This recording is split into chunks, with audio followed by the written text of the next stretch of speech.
Halo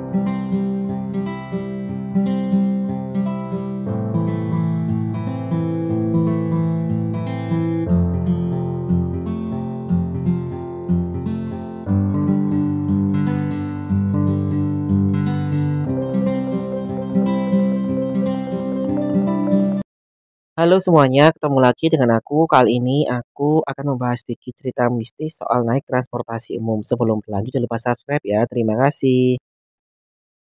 Cerita ini nggak bermaksud untuk menakut-nakuti kalian untuk naik transportasi umum. Ini nggak aku sebutkan busnya apa dan nggak aku sebutkan di mana ya. Pokoknya ini ceritanya cukup membuat ngeri ya, tapi bener nggaknya aku nggak tahu. Jadi ada cerita ketika aku naik sebuah bus ya. Sendirian, ya jadi di dalam bus itu sendirian, tapi bukan aku mengalami ya. Di situ ada kondektur sama sopirnya, itu kan bercerita ya, ya biasa ya cerita. Biasanya mereka kan bercerita biar nggak bosen ya. Nah, sopirnya itu cerita ada sopir lain. Sopir lain itu mengendarai bus saat akhir jam operasi. Jadi busnya itu adalah bus akhir, sekitar jam 10 malaman. Jadi nggak ada lagi bus selain itu, hanya bus itu yang terakhir pokoknya. Nah, ketika mendekati sebuah halte, itu dia melihat sesosok bapak tua yang mau menapikan busnya atau mau naik pokoknya. Nah, dia itu kan inisiatif untuk memberhentikan bus di haltenya ya, seperti SOP-nya. Tapi ketika dia di halte itu nggak kelihatan bapak tua tadi itu. Nggak ada siapa-siapa dan tiba-tiba itu dia merinding dan baunya itu agak harum. Ya bau bunga gitu ya. Akhirnya dia takut dan langsung tancap gas ya. Nah, kebetulan bus yang digunakan itu besoknya nggak operasi ya, dia dicek sama kondektur itu nggak beroperasi.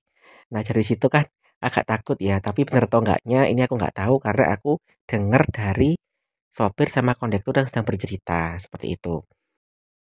Nah yang kedua ini cerita dari temanku ya, jadi dia itu juga naik bus malam hari sekitar jam 9 malam dari sebuah halte dekat makam. Dia itu pas di halte itu tiba-tiba ada seorang bapak bapak ya, masih om-om gitu ya pokoknya, itu pakai baju kerja dan membawa name tag ya, pakai name tag pokoknya. Dia berpikir bahwa bapak itu akan naik juga bersama dirinya dan dia kemudian apa namanya main HP dan sebagainya. Nah, tiba-tiba dia nggak enak perasaannya, kayak kayak gimana gitu loh ya. Jadi kayak nggak enak gitu. Tapi dia melihat bapak tadi itu masih ada ya, masih biasa diem gitu. Nah, kemudian busnya kan datang. Pas dia itu mau naik, kan pintu terbuka ya. Dia mau mempersilahkan dulu bapaknya, ya kan lebih tua bapaknya. Tapi bapaknya nggak ada. Akhirnya dia agak takut, lalu apa namanya langsung masuk ya. Langsung masuk dan bilang ke sopirnya tadi apakah lihat bapak-bapak yang mau naik. Kata sopirnya nggak ada. Jadi di situ hanya ada dia saja. Nah, akhirnya dia takut ya, kemudian besoknya dia sakit. Nah, dari situ kemudian dia berpikir kalau mungkin itu nggak tahu siapa ya pokoknya, tapi dia yakin sekali kalau bapak itu tadi itu mau naik ya dan anehnya itu bapaknya cuma diem sama senyum aja, nggak bilang apa-apa ya, nggak apa, nggak bilang apa-apa atau nggak main HP ya, cuma diem gitu. Kan agak aneh ya. Meskipun apa namanya, meskipun sekarang itu orangnya nggak pegang HP, tapi kalau zaman sekarang kan pasti pakai HP atau apa namanya, main HP ya, namanya pekerja kantoran kan gitu. Jadi dia pikirnya seperti itu. Nah, itu adalah cerita lagi dari temanku ya saat naik transportasi umum. Untungnya aku sendiri nggak pernah dan jangan sampai ya, mendapatkan cerita yang horor seperti itu. Meskipun seperti ini aku bisa saja jadi satu-satunya penumpang ya. Tapi meskipun begitu aku tetap berpikir positif ya kalau barang-barang seperti itu ada, makhluk itu seperti itu ada, yang jelas kita nggak ganggu dan baca doa gitu aja ya.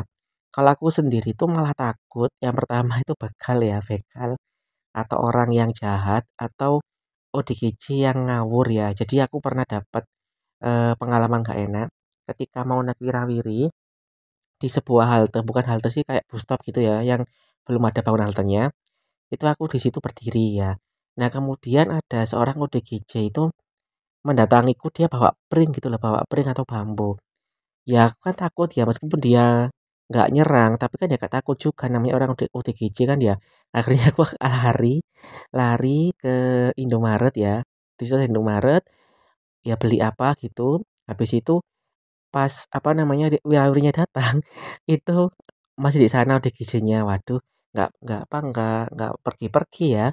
Udah malam kayaknya udah selesai operasinya wirawiri ya, akhirnya aku naik ojek.